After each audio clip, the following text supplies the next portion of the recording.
Good morning everyone, আশা করি সবাই খুব ভালো আছো। জানো তো আজকের সকালটা না একদম অন্যরকম, কারণ আজ অনেক দিন পর আমি বাড়ি যাচ্ছি।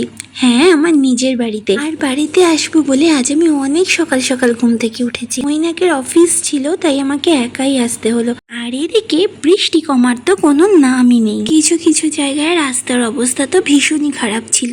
আর এদিকে রাস্তা যেন শেষই হতে চায় না। মনে হচ্ছিল কতক্ষণে বাড়ি যাব আর মা বাবাকে দেখবো। আমার মতো যারা বিয়ের আগে একদিনের জন্য মা বাবাকে ছেড়ে কোনোদিনও থাকোনি, তারা রিলেট করতে পারবে যে এতগুলো দিন মানুষগুলোকে না দেখে থাকাটা কতটা চাপের। যদিও সময়ের সাথে সাথে সবকিছুই অভ্যাস হয়ে যায়। আর ফাইনালি আমি পৌঁছে গেছি আমার বাড়িতে গিয়ে আগে আমি দেখলাম আমার প্রিয় অ্যাকোয়ারিয়ামটাকে।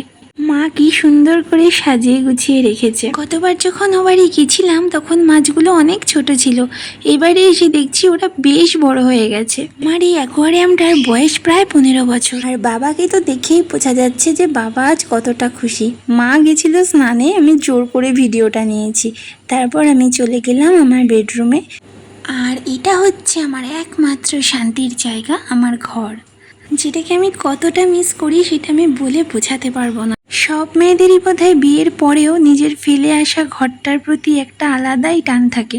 আর উনি হচ্ছেন আমার কুট্টুস, যে আমাকে সব থেকে বেশি মিস করে আমি না থাকলে। যতদিন আমি থাকবো ও আমাকে চোখের আড়াল হতে দেবে না।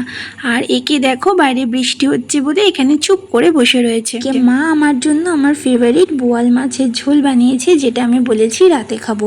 আর মা বানিয়েছিল আমার জন্য মিষ্টি পোলাও আর চিকেন, যেটা দিয়ে আমি আজকে দুপুরের লাঞ্চটা সারলাম। আর কুট্টুস এখন সবসময় কদিন আমাকে এরকম নজরে রাখবে, ও ভাবে আমি চলে যাব হয়তো আবার। তারপর দুপুরের লাঞ্চ সেরে আমি আনন্দ মেলাগুলো নিয়ে একটু বসলাম, যেগুলো বাবা আগে থেকেই আনিয়ে রেখেছিল।